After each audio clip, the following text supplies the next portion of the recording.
दोस्तों आप देख रहे हैं अपना चैनल जीएस स्पार्क और मैं जीएस एक्सपर्ट शशि भूषण सिंह एक बार फिर स्वागत करता हूं आपके अपने चैनल जीएस स्पार्क पे। दोस्तों जैसा कि आप लोगों को पता है कि भी अभी मैं पॉलिटी का सेगमेंट लेके चल रहा हूं और लगभग समापन के करीब है ना। पीछे मैंने सारी वीडियो आप लोगों के लिए प्रोवाइड कर दिया है, कंपनियों के आगमन से लेके एक के बाद एक पूरा एकदम सीक्वेंस से लेके आया हूँ वीडियो। और अब हम लोग इसके लास्ट सेगमेंट की तरफ चल रहे हैं। 2 या 3 दिन की और वीडियो होगी, उसके बाद ये पॉलिटी का सेगमेंट समाप्त हो जाएगा। तो दोस्तों आप लोग मुझे कमेंट सेक्शन में जरूर बताएं कि आगे आप लोग नेक्स्ट टॉपिक कौन सा पढ़ना चाहते हैं, जिससे मैं और बेहतर लेके आ सकूं ना। आज मैं बात करने वाला हूं आप लोगों से किससे, राष्ट्रीय प्रतीक और राष्ट्रीय ध्वज। 4 या 5 लेक्चर होंगे, पूरा समेट दूंगा एकदम एक तरफ से एक तरफ पॉलिटी कि आप कोई भी एग्जाम देने जाएं, अगर मैं 100% गारंटी देता हूं, अगर आपने शुरू से अंत तक की वीडियो देख ली तो कंपटीशन के दृष्टिकोण से बेहतरीन नॉलेज आपको प्रोवाइड किया गया है। क्योंकि मेरा जो पढ़ाने का 10 साल का अनुभव है उसको मैंने पूरी तरीके से निचोड़ दिया है। क्योंकि मेरे सामने हमेशा कोई भी एग्जाम हो, चाहे आपका टेट हो, सी टेट हो, SSC जेई हो, एसआई हो, पुलिस हो, दरोगा, कोई भी एग्जाम होता है, समीक्षा अधिकारी हो, तो हमारे आंखों के सामने वो पेपर आ जाता है। तो उस कहाँ से प्रश्न पुटअप होते हैं उन सारी चीज़ों को हमने देख के इन सारी वीडियो में प्रोवाइड कराया है। और ये सारी के सारी वीडियो, सबसे बड़ी बात है दोस्तों, आप लोगों के लिए निःशुल्क है। और आप लोगों से मेरी ये रिक्वेस्ट है कि अगर आप चाहते हैं कि मैं हमेशा आप लोगों के लिए इसी तरीके से मेहनत करता रहूं, तो कम से कम इतना मेहनत करने के बावजूद अगर आप लोगों को अच्छा लगता है तो वीडियो को यार शेयर कर दिया करिए, सब्सक्राइब कर दिया करिए, अपने दोस्तों तक इसको पहुंचाइए ना, जिससे हमें भी तो थोड़ी ऊर्जा मिले कि हम आपसे बेहतर से बेहतर कर सके।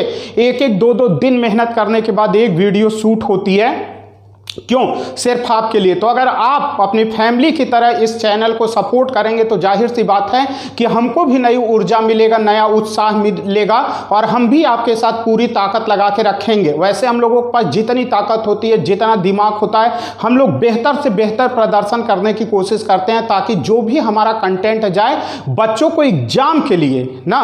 इस तरीके से तो वीडियो बनाने को 10 मिनट में, 15 मिनट में एक वीडियो आदमी बना दे, लेकिन एग्जाम के लिए बहुत मेहनत करनी पड़ती है कि कोई भी प्रश्न निकल के बाहर न चला जाए, नहीं तो वीडियो देखना व्यर्थ हो जाता है। तो इतना जब मेहनत करते हैं तो आप लोग भी थोड़ा सा सपोर्ट किया करिए, इस वीडियो को लाइक किया करिए, शेयर किया करिए, सब्सक्राइब किया करिए चैनल को। और ये यहाँ पे नंबर है ना 72 67 88 57 43 और ये 87 37 00 59 18। दोस्तों ये व्हाट्सअप नंबर है ना, ये मेरा नंबर है, ये व्हाट्सअप नंबर भी है आपका, ये ऑफिस का नंबर है। भविष्य में यूट्यूब की बहुत बड़ी पॉलिसी आ रही है, वो सारे लोगों तक इस समय नोटिफिकेशन नहीं देता है। 1/3 यानी अगर हमारे यहाँ हमारे चैनल पे जैसे 60,000 सब्सक्राइबर्स हैं तो मात्र 15 लोगों को, कभी कभी 10,000 लोगों तक ही ये नोटिफिकेशन जा पाता है और कभी कभी तो बिल्कुल नहीं जा पाता है। तो ऐसे कंडीशन में अगर आप चाहते हैं कि आपको हम हमेशा वीडियो प्रोवाइड कराते रहें, आपको PDF से जुड़ी हुई कोई जानकारी चाहिए, कोई अगर एग्जाम आता है उससे जुड़ी हुई जानकारी चाहिए, तो इस वीडियो के नीचे लिंक दे दूंगा मैं, कमेंट में एक लिंक दूंगा, वहां से आप जरूर जुड़ने का प्रयत्न करें ताकि आपका बेहतर हो सके। क्लियर? तो ये नंबर नोट कर लीजिएगा, आप इस पे मुझे मैसेज कर दीजिएगा, मैं ग्रुप में आपको ऐड कर दूंगा, ताकि अगर यूट्यूब से आपको नोटिफिकेशन ना मिल पाए, क्योंकि हम लोग इस पे लगातार मेहनत करेंगे, क्योंकि हमारा ये आने वाले समय में टारगेट है कि अगर कोई भी एग्जाम आए तो हम अपने चैनल के माध्यम से गरीब छात्रों तक अपनी पहुंच को बना पाए, ताकि आजकल लोग जो ज़्यादा पैसे भी ले लेते हैं उसके बाद उनको उस तरीके की शिक्षा भी नहीं प्रोवाइड कराई जाती है। तो हमारा ये प्रयत्न है कि अपने देश के लिए, अपने समाज के लिए कुछ कर सकें। उसमें आप चाहें तो हमारी महत्वपूर्ण भूमिका अदा कर सकते हैं, हमारा सपोर्ट कर सकते हैं, ताकि आपका भी कुछ लाभ हो और गरीब बच्चों का भी लाभ हो, जिनके लिए हम लोग ये मेहनत कर रहे हैं। इसका बिल्कुल भी उद्देश्य नहीं है पैसा कमाना। अगर पैसा कमाना उद्देश्य होता दोस्तों तो तुरंत ये सारी वीडियो पेड कर दी जाती और अच्छे खासे पैसे यहां से अर्जित कर लेते, लेकिन नहीं। पैसा तो कमाने के बहुत सारे रास्ते हैं, लेकिन कुछ हमें अपने समाज के लिए भी बेहतर करना चाहिए। इसी को दृष्टिकोण में रख के ये चैनल बनाया गया, जिसका नाम है जीएस स्पार्क, जिस पे जीएस रिलेटेड हर जानकारी आपको प्रोवाइड कराई जाती है। तो दोस्तों आपका ज़्यादा समय न लेते हुए मैं टॉपिक पे आता हूँ। राष्ट्रीय प्रतीक, नेशनल सिंबल। अब ये राष्ट्रीय प्रतीक क्या होता है दोस्तों? आपने सुना होगा राष्ट्रीय प्रतीक चिन्ह के बारे में। जानते भी होंगे। आप देखते होंगे कि अगर कोई सरकारी ऑफिसर होता है ना, तो अगर एम्बेसडर से जा रहा है या किसी 4 व्हीलर से जा रहा है तो वहाँ पे स्टिकर लगा होता है, जिस पे आप देखोगे कि उस स्टिकर पे जो है कि आपको शेर का चिन्ह दिखाई देता है। तो ये क्या है, इसी को हम लोग क्या बोलते हैं, इसी को हम लोग बोलते हैं राष्ट्रीय चिन्ह, जिसका प्रयोग हम लोग शासकीय कार्यों के अंतर्गत किया जाता है। स्टाम्प के रूप में, मोहर के रूप में, चिन्ह के रूप में इसका प्रयोग किया जाता है। किसका प्रयोग किया जाता है?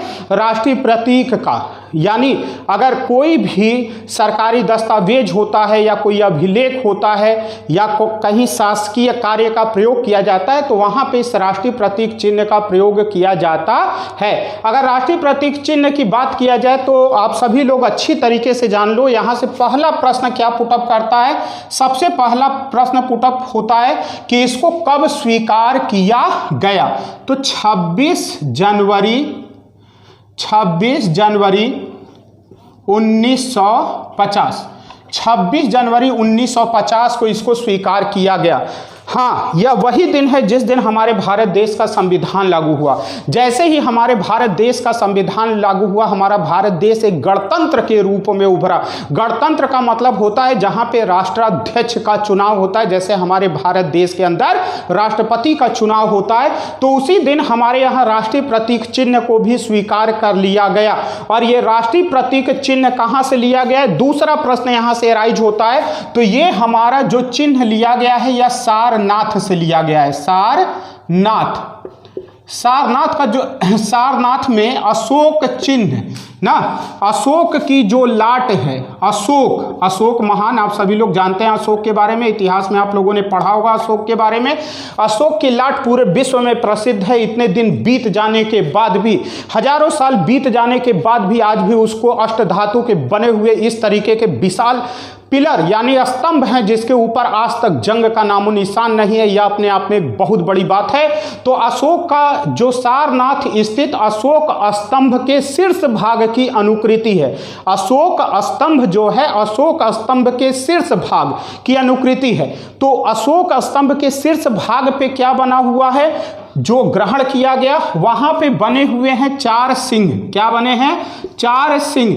इन्हीं 4 सिंह जो हैं वह एक दूसरे के इस तरीके से बैठे हैं, एक दूसरे की तरफ उनके पीठ हैं ना, यानी चारों दिशाओं में 4 मुख है, लेकिन हमको 3 सिंह ही दिखाई देते हैं क्योंकि जस्ट पीछे वाला सिंह हम नहीं देख सकते, क्योंकि उसके आगे ये उसके जस्ट पीछे होता है। तो हमें दिखाई तो 3 ही देते हैं, लेकिन अगर आपसे पूछेगा प्रश्न में तो कितने सिंह दिखाई देते हैं? 4 सिंह दिखाई देते हैं। इसके अलावा दोस्तों हाथी, घोड़ा, सिंह, हाथी, घोड़ा, सिंह और हाथी, घोड़ा, सिंह और सांड ना, हाथी, घोड़ा, सिंह और सांड का चित्र प्रदर्शित किया गया है। दोस्तों इनकी अगर विशेषता की बात किया जाए तो इस तरीके से एक गोली पट्टी बंधी हुई है और वहां पे एक एक हैं, जैसे हाथी, उसके बाद थोड़ा सा स्थान है, उसके बाद घोड़ा मिलेगा, उसके बाद सिंह मिलेगा, उसके बाद सांड मिलेगा और इनके बीच में एक एक चक्र बना हुआ है। क्या बना हुआ है? चक्र। और इस चक्र को धर्म चक्र कहा जाता है। क्या कहा जाता है? धर्म चक्र के नाम से जाना जाता है।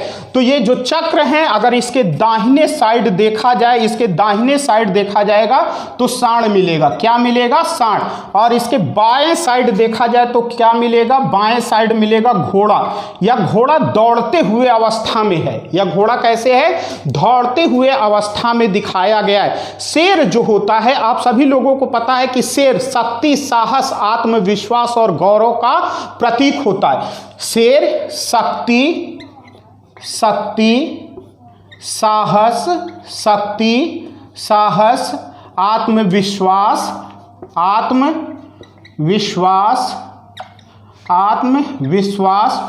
और गौरव का प्रतीक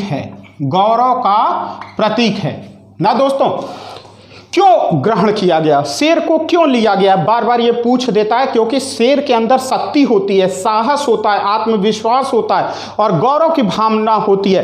कहा जाता है कि शेर जंगल में अकेला ही रहता है और राजा के रूप में वह ऐसा नहीं है, शेर सबसे बड़ा जानवर नहीं है। शेर से बड़े आप देखते हो कि जिराफ है, शेर से बड़ा हाथी है, लेकिन उसके अंदर अद्भुत साहस, अदम्य शक्ति, वह अपने लक्ष्य पे दृढ़ रहता है और वह अपनी ताकत की वजह से शेर जाना जाता है कि वह किसी भी विषम परिस्थितियों में बड़े से बड़े जानवर के ऊपर भी हमला करके उसको नेस्तो नाबूद करने की ताकत रखता है। तो चार सिंह मतलब चार सिंह जो हैं, इनको क्यों ग्रहण किया गया? क्योंकि यह शक्ति, साहस, आत्मविश्वास और गौरव का प्रतीक हैं। और इसी के नीचे लिखा हुआ है, जो आपका राष्ट्रीय चिन्ह है उसी के नीचे इस तरीके से पट्टी बनी हुई है और उसी में लिखा गया है सत्यमेव जयते।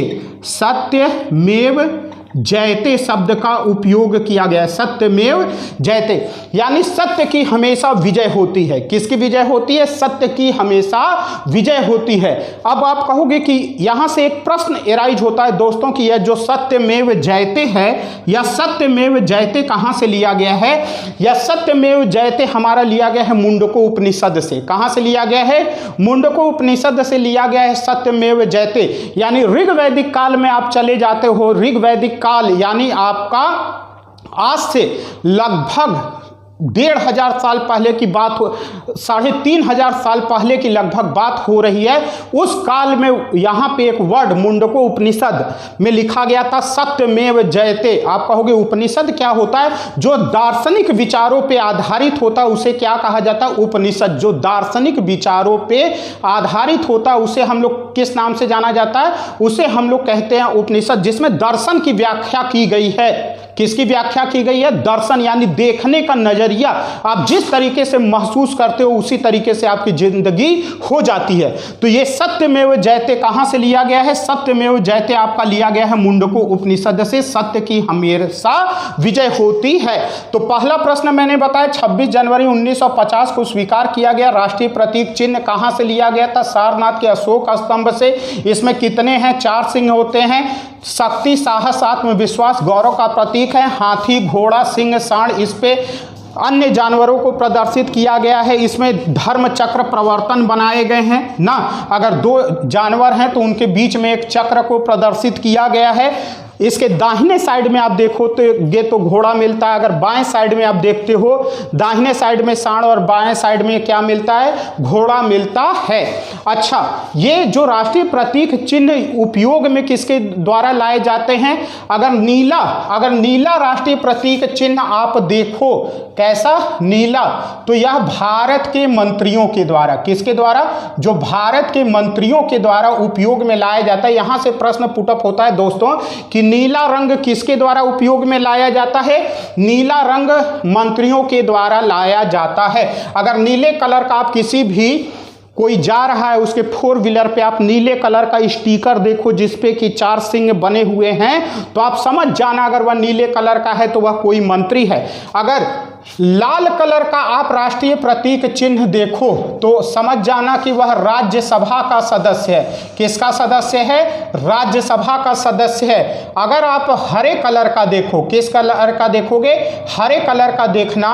अगर हरा कलर है इसका मतलब वह क्या है? वह लोकसभा का सदस्य है। किसका सदस्य है? लोकसभा का सदस्य है ना। किसका है? लोकसभा का सदस्य है। तो यहाँ पे ध्यान देने योग्य बात क्या है? यहाँ से जो प्रश्न राइज होते हैं किस तरह के होते हैं? तो राष्ट्रीय प्रतीक चिन्ह को कहां से अपनाया गया है? अशोक स्थित सारनाथ ना, सारनाथ स्थित अशोक स्तंभ के शीर्ष भाग की अनुकृति है। इसमें कितने शेर हैं? 4। दिखाई कितने देते हैं? 3। इसके अलावा इसमें कौन से जानवर हैं?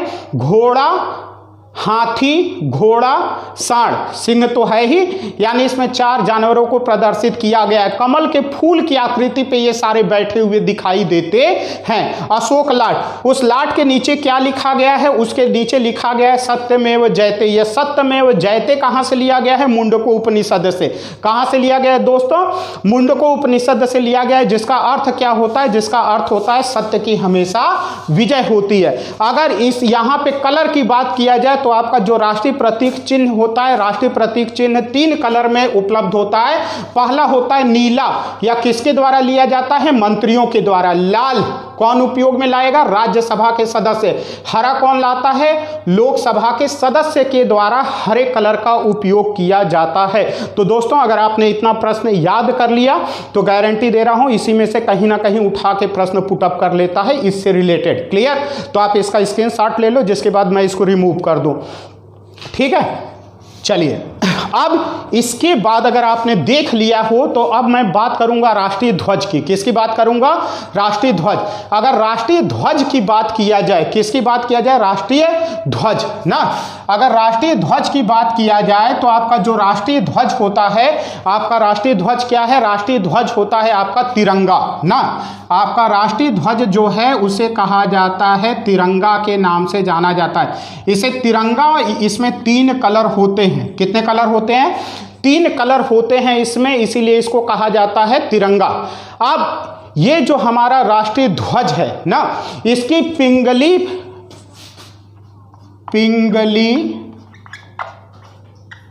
वेंकैया, इसकी जो अभिकल्पना प्रस्तुत किया गया था किसके द्वारा? पिंगली वेंकैया के द्वारा किया गया था। इससे पहले आप लोग जान लो कि इससे पहले गांधी जी ने इसका एक संकल्पना प्रस्तुत किया था। जब गांधी जी ने कांग्रेस अधिवेशन हो रहा था तो उन्होंने कांग्रेस अधिवेशन में पहली बार इसमें 2 कलर डाले गए थे। एक लाल कलर डाला गया था और एक हरा।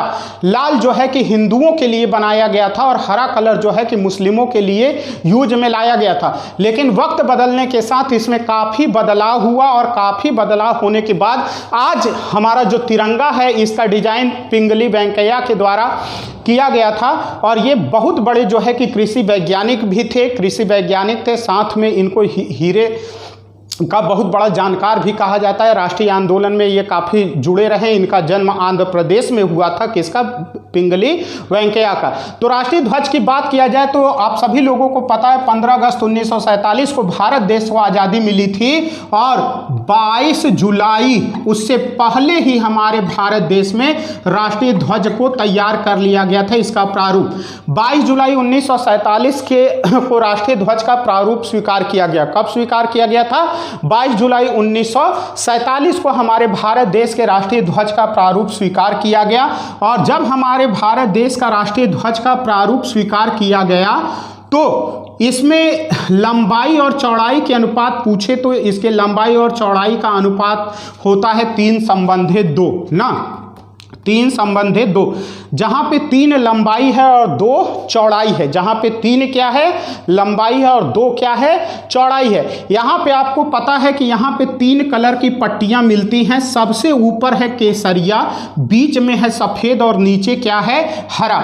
इसके बीच में नीले कलर का एक चक्र है। यहाँ से जब प्रश्न पूछा जाता है तो बच्चे मैक्सिमम गलत कर देते हैं, तो आप अच्छी तरीके से याद रखना इसके लंबाई और चौड़ाई का अनुपात 3:2 है। एग्जामिनर बहुत ही टैलेंटेड हो गए, उनको पता है कि लड़का आंख बंद करके मारता है 3:2। तो यहाँ पे ये जो लंबाई और चौड़ाई है, एग्जामिनर क्या करता है? लंबाई और चौड़ाई को तुरंत बदल देता है और कर देता है चौड़ाई और लंबाई ना। चौड़ाई और लंबाई। तो यहाँ पे भाई साहब ध्यान दीजिएगा, आप लोग अपने दिमाग को थोड़ा सा स्थिर रखिएगा जब एग्जाम हॉल में बैठिएगा। तो यहाँ पे अगर लंबाई चौड़ाई है तब तो 3:2 है, लेकिन अगर चौड़ाई संबंधित दे दिया तो इसको तुरंत आप कन्वर्ट करके कर लीजिएगा 2:3, नहीं तो गलती कर डालेंगे। अच्छा, सबसे बड़ी बात मेरे भाई ये जो होता है, जो निर्दिष्ट किया गया है, जो सरकार के द्वारा निर्दिष्ट किया गया है झंडे के बारे में बताया गया है कि यह जो झंडे का निर्माण किया जाएगा, इस झंडे का निर्माण खादी पे किया जाएगा। कहाँ पे किया जाएगा? खादी। जो खादी का कपड़ा होता है उस खादी के कपड़े पे आप देखते हो कि प्लास्टिक के भी झंडे आ जाते हैं, सब तरह के किसी भी आ जाते हैं, सूती पे आ जाता है, काटन पे झंडा बना हुआ आ जाता है, बात अलग है। लेकिन अगर शासकीय प्रयोग में करना है, शासन के द्वारा प्रयोग में लाना है, तो उसके लिए जो निर्दिष्ट गाइडलाइन दी गई है उसमें विशेष प्रकार के खादी वस्त्र पे ही झंडे के निर्माण के बारे में अनुमति दी गई है कि आप खादी वस्त्र पे ही झंडे का निर्माण करेंगे। इसके अलावा शासकीय प्रयोग के लिए अन्य प्रकार का प्रयोग नहीं किया जाता। बात मैं उसकी नहीं कर रहा हूं कि आजकल प्लास्टिक के छोटे छोटे झंडे भी मिल जाते हैं, वो बात अलग है, देश प्रेम है, आप बना के चल रहे हैं। लेकिन अगर शासकीय प्रयोग के लिए किया जाता है तो आज भी उसी खादी वस्त्र का खादी जो कपड़ा होता है उसी पे उस झंडे की डिजाइन को तैयार करवाया जाता है, वो भी स्पेशल प्रकार से इसकी बुनाई की जाती है और इसके संबंध में समय समय पे गाइडलाइन दी गई है। जैसे राष्ट्रीय, अच्छा यहाँ पे जरा और बात बता दूं, जैसे ऊपर सबसे ऊपर है केसरिया रंग। कौन सा है? केसरिया। याद करने का तरीका एकदम सिंपल बता रहा हूं। ऊपर क्या है? बाल, इसको हम क्या कहते हैं? केस ना। अगर किसी भी आदमी का केस पकड़ के आप हिला दोगे या घुमा दोगे, केसरिया, ये केस है ना, ऊपर सबसे कौन है? केसरिया। तो पकड़ लेना, ये क्या है? केस। अगर किसी का केस पकड़ के घुमा दोगे तो क्या होगा? तीन चीज होगी। अगर वह सो रहा है तो जाग जाएगा, यानी जागृति ना भैया, जागृति। क्या जाग जाएगा? उसका शौर्य। क्या? शौर्य, जागृति, शौर्य और त्याग। अगर आपका बहुत अच्छा मित्र है तो क्या करेगा? दोस्ती त्याग देगा। याद करने के लिए बता रहा हूं, कोडिंग कर रहा हूं ना। सबसे ऊपर क्या है? केस। केस है, अगर कोई सो रहा है पकड़ के उसका जलेबी छान दो, केसरिया, तो क्या हो जाएगा? जाग जाएगा, जागृति हो जाएगी। उसका शौर्य जाग जाएगा। क्या जाग जाएगा? उसका शौर्य जाग जाएगा और वो क्या करेगा? दोस्ती त्याग देगा। तो याद रखना, जागृति, शौर्य और त्याग, जागृति, शौर्य और त्याग ना। यहां से प्रश्न कैसे पूछेगा? प्रश्न इस तरीके से आपका पूछता है कि केसरिया रंग किसका प्रतीक है? तो जागृति, शौर्य और त्याग का प्रतीक है। बीच में है सफेद रंग, यह किसका है? यह सत्य एवं पवित्रता का, सत्य एवं पवित्रता का, सत्य एवं पवित्रता का। और नीचे है हरा, नीचे यह जीवन समृद्धि का। नीचे जो रंग है वह कैसा है? सफेद रंग है। नीचे कैसा, नीचे कैसा रंग है? हरा। और यह जीवन समृद्धि का प्रतीक है। किसका प्रतीक है? जीवन समृद्धि का प्रतीक है। कौन सा रंग? हरा रंग जीवन समृद्धि का प्रतीक है। अच्छा, इसी के संबंध में दो समय समय पे क्या होता है कि गाइडलाइन जारी की जाती है कि किस तरीके से झंडे से संबंधित। तो 2002 में इसके संबंध में सुप्रीम कोर्ट ने गाइडलाइन जारी किया और कहा कि जो है कि प्रत्येक भारतीय नागरिक और निजी संस्थाओं को इसके प्रदर्शन करने का अधिकार है ना। प्रत्येक भारतीय नागरिक क्या कर सकता है? झंडा फहरा सकता है। ये कब बताया गया? 2002 में। बवाल होता रहता है झंडे के संबंध में। उसके बाद 2004 में फिर एक निर्णय देता है सुप्रीम कोर्ट और यहां पे बी.एन.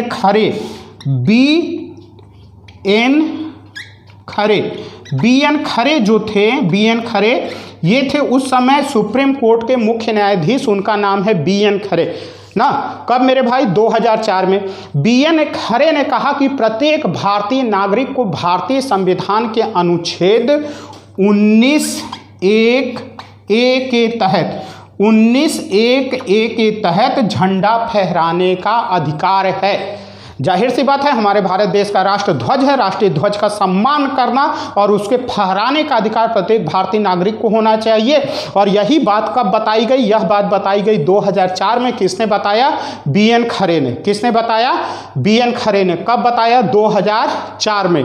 क्या बोले बी.एन. खरे? इन्होंने, बी.एन. खरे ने अभिव्यक्ति की स्वतंत्रता, आप सभी लोगों को पता होगा कि हमारे भारतीय संविधान में अनुच्छेद 19 से लेकर 22 तक स्वतंत्रता का अधिकार दिया गया है। उसी अनुच्छेद 19(a) में अभिव्यक्ति की स्वतंत्रता है। किसकी? अभिव्यक्ति, मतलब अपने हाव भाव का प्रदर्शन करने की आजादी, वहीं पे झंडा फहराने का अधिकार दिया गया है। तो दोस्तों, इसी के साथ आप लोगों को एक बहुत महत्वपूर्ण बात मैं बता दूं झंडे के संबंध में कि अगर जो झंडा है हमारा, राष्ट्रपति, उपराष्ट्रपति, प्रधानमंत्री, कौन कौन मेरे भाई? गौर करना। राष्ट्रपति, उपराष्ट्रपति,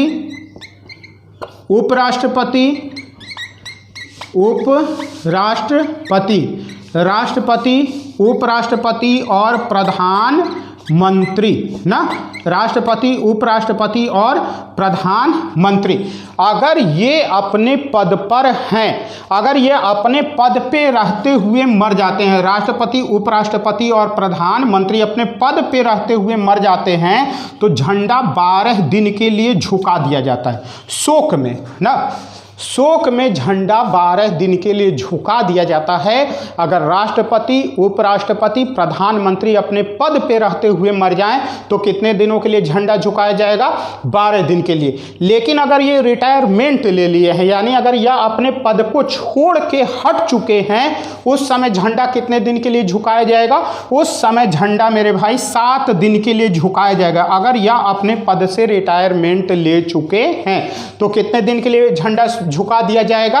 अगर यह छोड़ चुके हैं, क्लियर, अगर यह छोड़ चुके हैं, अपने पद से रिटायरमेंट ले चुके हैं, तो उस समय भी शोक में 7 दिन के लिए इस झंडे को झुका दिया जाएगा। तो दोस्तों अभी हमने आपसे किसके बारे में बात किया? राष्ट्रीय ध्वज यानी नेशनल फ्लैग के बारे में बात किया। हमारा नेशनल फ्लैग क्या है? तिरंगा ना। यहां पूछता है एक प्रश्न कि ये जो चक्र है इसमें कितनी तीलियां हैं? सभी लोगों को पता है 24 तीलियां हैं। इसका कलर क्या होता है? नीला, याद रखिएगा। बहुत लोग काला लगा के चले आते हैं। राष्ट्रीय ध्वज कौन सा है? तिरंगा। इसका संकल्पना किसने दिया, अभिकल्पना किसने की थी? पिंगली वेंकैया ने। इसको संविधान सभा के द्वारा कब स्वीकार किया गया? 22 जुलाई 1947। अच्छा, यहाँ पे एक प्रश्न बहुत ही कंट्राडिक्ट होता है कि जो हमारा झंडा समिति थे उसके अध्यक्ष कौन थे? तो कई किताबों में आपको जेबी कृपलानी लिखा हुआ मिलेगा, तो आप मेरे भाई बहुत अच्छे से याद रख लेना। वो कौन थे? डॉक्टर राजेंद्र प्रसाद। डॉक्टर राजेंद्र प्रसाद। प्रश्न गलत ना करना, किसी अन्य किताब में देख के परेशान होने की ज़रूरत नहीं है। 22 जुलाई 1947 को हमारे भारत देश को आज़ादी मिलने से पहले जब हमारे देश का झंडा यानी तिरंगा का प्रारूप स्वीकार किया जा रहा था, तो उस समय डॉक्टर राजेंद्र प्रसाद थे और इन्होंने जो है कि इसके प्रारूप उस समय जो इसका प्रारूप स्वीकार किया जा रहा था, तो संविधान सभा के इस झंडा के प्रारूप का जो बनाई गई थी समिति, उसके अध्यक्ष कौन थे? डॉक्टर राजेंद्र प्रसाद। यानी झंडा का प्रारूप तैयार करने वाली समिति के अध्यक्ष कौन थे? डॉक्टर राजेंद्र प्रसाद। उसके बाद मैंने बताया कि इसमें कितने कलर होते हैं? 3 ना। कलर तिरंगा, इसकी बात नहीं कर रहा हूँ, इसको न लेना क्योंकि ये नीला रंग की बात अभी नहीं हो रही है। पहला कौन सा है? पहला ऊपर है केसरिया, बीच में कौन सा है? सफ़ेद, नीचे कौन सा है? हरा। हरा रंग जागृति, शौर्य और त्याग का है। सफ़ेद रंग सत्य एवं पवित्रता का है और नीचे हरा रंग जीवन समृद्धि का है। किसका है? जीवन समृद्धि का है। 2002 में सुप्रीम कोर्ट ने निर्णय दिया कि प्रत्येक भारतीय व्यक्ति, 2002 में किसने निर्णय दिया? सुप्रीम कोर्ट ने निर्णय दिया। 2002 में सुप्रीम कोर्ट ने निर्णय दिया कि प्रत्येक भारतीय व्यक्ति को झंडा फहराने का अधिकार है। 2004 में BN खरे ना, 2004 में कौन आया? BN खरे आते हैं 2004 में BN खरे, और इन्होंने भारतीय संविधान के अनुच्छेद 19(1)(a) के तहत कब आते हैं? 2004 में आते हैं BN खरे, और इन्होंने बताया कि भारतीय संविधान के अनुच्छेद 19(1)(a) के तहत प्रत्येक भारतीय व्यक्ति क्या कर सकता है? झंडा फहरा सकता है। अच्छा, उसके बाद अगला जो महत्वपूर्ण प्रश्न पूछा जाता है, अगर राष्ट्रपति, उपराष्ट्रपति और प्रधानमंत्री अगर यह अपने पद पर हैं और अगर इनकी मृत्यु हो गई तो उस समय कितने दिन के लिए झुकाया जाएगा? 12 दिन के लिए। और अगर ये क्या है, ये अगर रिटायरमेंट ले लेते हैं तो कितने दिनों के लिए झुका दिया जाएगा? 7 दिन के लिए। कितने दिन के लिए झुका दिया जाता है? 7 दिन के लिए झुका दिया जाता है। तो दोस्तों आज मैंने आप लोगों से बात किया राष्ट्रीय प्रतीक चिन्ह के बारे में, राष्ट्रीय ध्वज के बारे में बात किया, और अगली जो वीडियो लेके आऊँगा मैं राष्ट्रगान और राष्ट्रगीत, इन दोनों में अंतर क्या है, इन दोनों के बारे में आपको बेहतरीन तरीके से समझाने का प्रयत्न करूँगा।